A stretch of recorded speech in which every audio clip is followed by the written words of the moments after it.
feel like SpongeBob Season 8 is the most underrated season of the show. After the colonoscopy of Season 6 and 7, I found this to be a much needed improvement. Sure, there were still some pretty notably bad episodes from this season, but weirdly enough, I actually found myself enjoying a lot of these episodes. Granted, I wouldn't say they're on par with Seasons 2 or 3, but they were still pretty good for the most part. So now it's Season 8's turn for the best and worst. Of course, as with most lists, it's all subjective. Yeah, you probably get it. Let's just get started with the worst episodes of Season 8.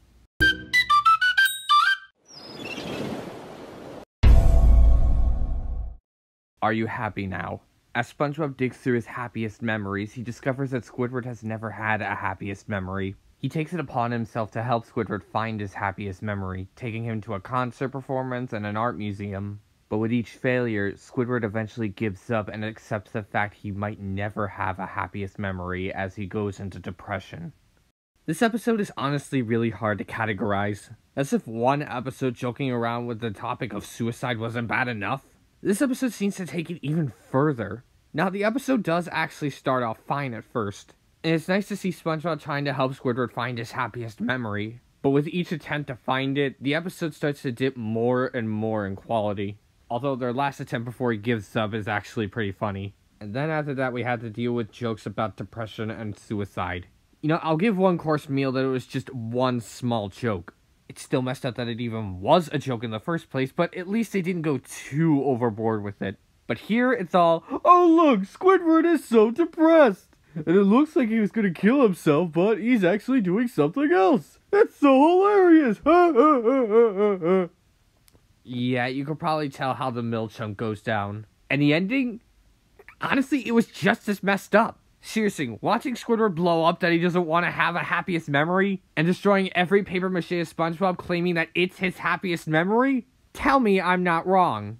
To be honest, this episode could have been really good. If they didn't play Squidward's misery and depression for laughs, it could have been a really good episode that tackles the subject of depression. But for some reason, the writers thought that poking fun of Squidward's misery was still funny, as if we didn't have enough of those episodes. You don't seem to understand. I don't want a happiest memory! Face freeze.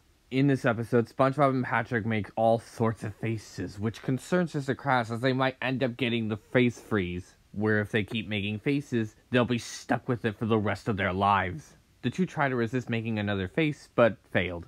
But since their faces haven't frozen yet, they start to push it too far by keeping the same face for 24 hours. And that freezes their faces, so now they have to find a way to revert themselves back. I can tell the animators were having a field day with this episode, with all the facial expressions the characters were making in this episode. And some of it do look pretty funny at times. However, once the novelty starts to wear off, there's not really much incentive to continue watching this episode. Because that's really all it is. It's just a collection of facial expressions that SpongeBob and Patrick make throughout the episode.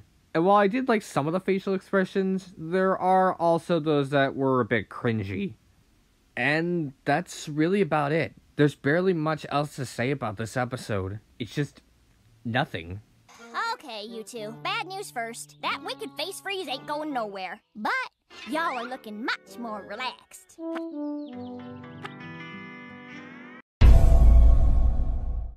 Pet sitter Pat. SpongeBob is invited to his grandmother's birthday, but he has no one to look out for Gary. He entrusts Patrick to pet sit him, but things start to go downhill as Gary really starts to suffer. Things start to get even worse when he really starts to become more difficult. Looky, another episode where Patrick is really unlikable.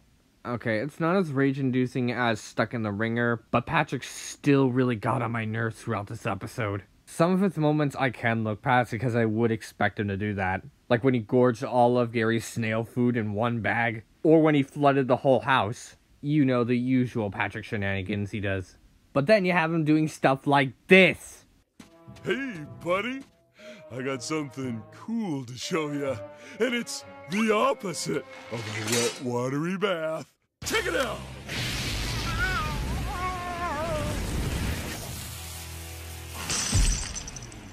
Doesn't that look fun? What the hell? I know Patrick's supposed to be brain dead, but not to this degree. He's much smart enough to know better. Not to mention he gets really snappy at times. Yeah, Patrick, about Gary's bath. Make sure the bath water's not too hot, and he doesn't like too many bubbles. Yeah. And remember to dry him off really good. All right. And don't forget about the list. Okay, I get it, SpongeBob. I get it. Oh. Like, do these writers even know who this character is? Like, these aren't some happy little mistakes. If you tried doing those things in real life, you'd be arrested for sure. And yet the writers think that all of this is meant to be funny? Gary hasn't even done anything to deserve this. What the hell? It's ridiculous how much they just butcher Patrick's character in the later seasons. I still think Stuck in the Ringer and Yours, Mine, and Mine are a bit worse, but that still doesn't change the fact that this episode was just a disaster. Ah, reading Patrick a bedtime story, I see. Snail Tales. That's a good one. Snail Tales? I thought it was called Meow Meow Meow. Hello, Bikini Bottom. In this half-hour special, SpongeBob and Squidward go on a road trip to perform for dozens of people. However, things really don't work well as performances become unnoticed or disastrous, and this costs them so much money. Most of them comes from crabs selling the Krusty Krab, and most of what they got still isn't enough to turn a profit. Eventually, they're left with nothing, and all hope seems lost. Will they manage to recover from this debt? Guys, I watched this episode like 5 times before making this. I'm sorry, I just cannot get into it. While I can definitely see the praise of this episode, I found it so boring. This episode is supposed to be about SpongeBob and Squidward going on a road trip, performing for all sorts of different people, only for them to end up performing poorly. And I just don't think it's funny. I mean, I guess I kind of like the grocery store segment. That was kind of charming. But I've seen this stuff before. There's a scene where they're playing for the old retirement home and... Too loud! You're playing too loud! Sorry, sir. Too loud! Still too loud! Still too loud! I don't find it funny. Then we have the part where all of it goes downhill, where they're stuck between a ditch and... Go get the spare, lad. Oh, yeah, I can't. What do you mean you can't? Well, No, wait. Let me guess. You ate the spare tire. Wow, you're good at guessing. Patrick, why didn't you just ask me? You know I always bring some tiny snack-sized tires for in-between meals. I'm sorry, I want to like this episode. I can see the potential, but every time I watch it, I just fall asleep. I think I laughed at like one joke in this episode, and that's when Plankton realizes the Krusty Krab is at the pawn shop and he decides he wants to buy it. Yeah, I'll admit that was pretty hilarious, but aside from that, nothing. And the story isn't really all that better. Seriously, I was able to predict every outcome, and the characters are also really frustrating. I found Andy Samberg's character to be really annoying, and Krabs also had his low moments. The songs were honestly pretty forgettable. I barely remember the lyrics and melody, and even looking back on them, I still can't seem to remember. Look, I get it's the universally praised episode of this season, but I'm sorry, I just could not bring myself to like this episode. Its few positive elements were done better before. The story is painfully derivative. There's barely any laughs throughout the episode, and the songs that were supposed to be the selling point of the episode are really generic and bland. For me, I feel like it's the most overrated episode of the show. Say what you will, but it's just not worth my time. Chase him off stage! Uh-oh.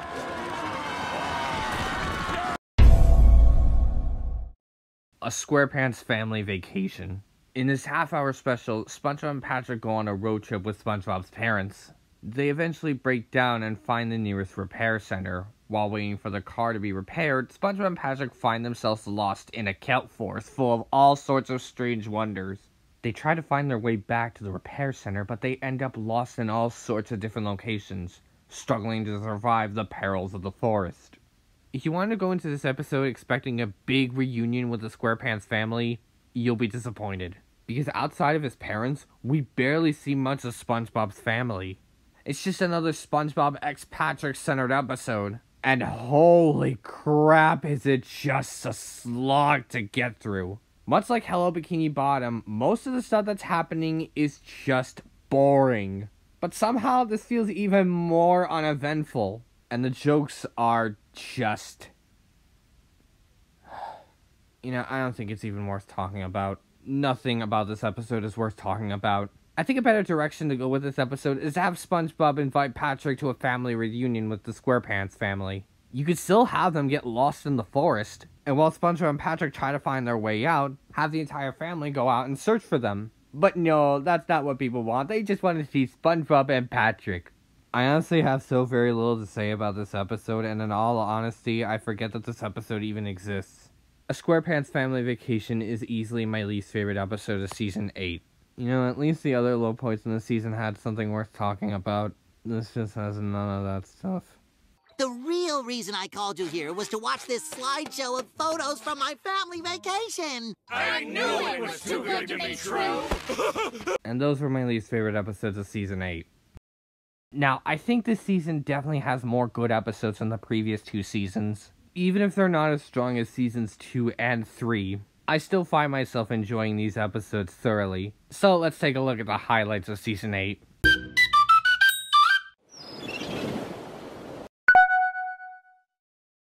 Drive-thru. After the Krusty Krab sustains damage with a hole in the wall, the customers mistake it for a drive-thru. This is when Krabs gets the idea to turn the hole into a drive-thru. But this does come with its flaws, and Krabs tries to work around every situation. Eventually things get really heated when the customers are backed up in a line, making the drive-thru incredibly hectic. This is another one of those episodes that takes a simple concept and goes a mile with it. I think the way that Krabs came up with the idea is incredibly ludicrous. Like, how on earth can a customer mistake a hole in the wall for a drive-thru? And even if you didn't know about it until you saw it, what was the point in driving all the way around the Krusty Krab? It's really stupid, but I think the episode gets a lot better as it moves along, delivering plenty of funny moments. Hey, watch it, will ya? I just had this thing repainted. And I just had this repainted. I see you used the extra glossy. I would have liked this episode a lot more if it wasn't for the opening and, I guess, the ending. But I feel like the middle chunk is what really stands out to me. All in all, I had a pretty fun time watching this episode. And I could definitely recommend this episode to others. Now you'll have to replace it. Replace what? The microphone. What do I look like? I'm made out of tin cans? No, but that pile of tin cans over there is. Frozen Face Off. In this half-hour special, Plankton puts together a sleigh race for the $1 million cash prize to distract Mr. Krabs and everyone else, while he can steal the formula. During the sleigh race, SpongeBob, Patrick, Squidward, Sandy, and Krabs end up getting lost in the frozen wasteland. They soon discover that Plankton sent a dummy and Karen to fool them into thinking he was with them the whole time. So the race is on to return to Bikini Bottom before Plankton can make off with the formula. I think it's fitting to talk about a winter-themed episode, and I have to say I really enjoyed it. The adventure they go on is really engaging, and the characters all feel in tune to their personality, all except Squidward, who is frozen for most of it. And I found Plankton's plan to once again be pretty smart. Since almost everyone in Bikini Bottom is distracted, that gives him the opportunity to steal the formula. And he was pretty close to succeeding. And the animation presented is really good. I like how they went with stop motion with the design of the snow mollusk. It's really cool to watch. Although the joke about how they got out of her is really unpleasant. I've mentioned before that I'm not a fan of jokes where a living being is inside another living being. It's not as bad as Squidtastic Voyage, but still. But I think the rest of the jokes in this episode are pretty good. They were consistently funny throughout the episode with the occasional dud. Overall, I found this to be a really enjoyable episode. It's not the best winter-themed episode, but it's still pretty good. Sorry, buddy. I won't make you toe another inch. Great, now we're stuck. No, we're not. Planet of the Jellyfish. In this episode, an alien creature from unknown sources invades Bikini Bottom by turning every jellyfish in Jellyfish Fields into alien monsters. These alien jellyfish absorb the life of its victims to create alien clones of them. SpongeBob manages to survive the invasion, and now he has to find a way to free his friends from the monster. Now this is a good horror parody. I've mentioned before that I'm not a fan of the horror genre, but I'd gladly take this episode over those. The stakes of this episode are really well executed, and I really do like the design of these alien creatures. Sure, they just give these characters big anime eyes, but they're still pretty cool to look at. And the jokes are really funny as well. Like the way SpongeBob managed to avoid being turned into a jellion, or the scene where he encounters the random guy. It's just all around hilarious. I kind of almost wish that this episode was half-hour long. Like, if they're gonna give a SquarePants Family Vacation the half-hour runtime, why not this one? It has a lot more going for it. But despite this, it's still a really great episode, and definitely worth its praise.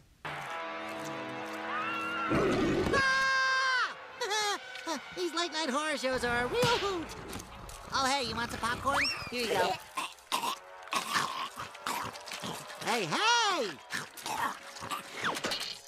Are you okay back there? Chum Fricassee. After Squidward is belittled by Mr. Krabs about running a restaurant, Plankton offers Squidward an opportunity to make the Chum Bucket a success. He uses this as a chance to rub it in Krabs' face and agrees to work with him. Squidward considers using an old family recipe to make Plankton's chum edible, and this becomes an instant success as customers start spending their money there, putting the Krusty Krab out of business. However, the power starts to go to Squidward's head as he rushes the process of cooking the chum. It's worth noting that the season has 2 episodes where Plankton and Squidward team up together, and of those episodes, this is the best of them. This episode does a lot of things correctly. The pacing of the episode is on point, never feeling like it's over before it's done or drags on. And the plot elements presented work well. Squidward's motivations to work at the Chum Bucket don't feel out of left field. They do build upon the fact that he could run a restaurant better than Mr. Krabs. And that ends up happening once Squidward transforms the Chum Bucket. And the downward spiral doesn't come out of nowhere either. Squidward lets the fame get to his head that he forgets the most important rule of making the chum, which ends up biting him in the ass by the end of it. Granted, I feel like the ending joke was a bit too far, but aside from that, I think this episode handles Squidward's misfortune well. Most of the fault is on Squidward, and no one is making his life harder for no justified reason. Unlike in these episodes. And the humor is also really well done. I found myself laughing and chuckling at plenty of jokes in this episode. This is another case of an episode I would expect from the first 5 seasons, and I would easily consider it one of the best episodes of Season 8. But I think you all probably know what my number 1 pick is. You go first, boy. Hey, this is great! Better than a Krabby Patty? A what? It's a SpongeBob Christmas. In his half-hour holiday special, Plankton comes up with a plan to get the Krabby Patty formula using the magic of Santa. Using a rare element known as jerktonium, he puts it on a fruitcake and attempts to serve it to the public, to make Santa believe that Plankton is better than all of them by comparison.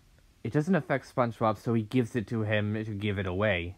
However, it turns out the effects do work as the entirety of Bikini Bottom becomes arrogant and selfish jerks to one another. So it's up to SpongeBob to try and find a way to remedy the jerktonium. This episode might not be as strong as Chris's Who, but this was a clear sign of SpongeBob's return to form in the later seasons, recapturing the charm and wit that the original series was known for. And even on its own, it's really fantastic. For starters, I really love the direction of making this a stop-motion special, trying to replicate the classic Christmas specials of the 60s and 70s, and it's just beautiful to look at. And the story is also really well crafted. I like the idea of Plankton turning everyone naughty just so he could look better by comparison. And if it wasn't for SpongeBob's love of the holiday, it would have been foolproof. Admittedly, him taking care of SpongeBob was questionable, because I'm pretty sure everyone, including Santa, would be smart enough to know that's not SpongeBob. He should have been designed to look more like SpongeBob, then it would have worked a lot better. But I'm kinda used to that stuff by now. And I also really like the music of this episode. However, there was a time where I had to live with a mother who wouldn't shut up about the song even after Christmas was over. You see, anytime me and my sister acted up, my mom would always sing the lyrics of that song, and it got really irritating. So much so I ended up thinking less of the song. And that's a shame because I really love the song. The lyrics are fun to listen to and the instrumentation is really well done. Even with my personal beef, I think it's really good. Maybe I would have liked it a lot more if my mom didn't repeat that song, but you know what? I'd fucking take it over We Don't Talk About Bruno. God, I hate that song. But anyways, I also found this episode to be really funny. In fact, it avoids the jokes that most modern SpongeBob episodes were notorious for. In fact, that's the core of this episode. On top of being a fantastic Christmas special, it felt like a return to form for the series. And it wouldn't be until the second theatrical movie where it really peaked in quality. Of course, I still think Christmas Who is a lot better than It's a SpongeBob Christmas, because I think the heart of that episode is a lot stronger and the humor is a lot funnier. But nonetheless, It's a SpongeBob Christmas is easily my favorite episode of Season 8. How's your dander? Is it up? No. How can I possibly be angry when my taste buds are swimming in Christmas cheer? Oh boy, here comes some more. And those were my favorite episodes of Season 8. And with that, we're finally entering the post-sequel era of the show. And I'm actually really looking forward to the next season of the show. But until then, please be sure to tell me in the comment section below what your favorite and least favorite episodes of Season 8 are. And also be sure to like and subscribe and hit the notification bell to be notified when my next video is coming out. And until then, thank you all for watching, and I hope you all have a happy holiday.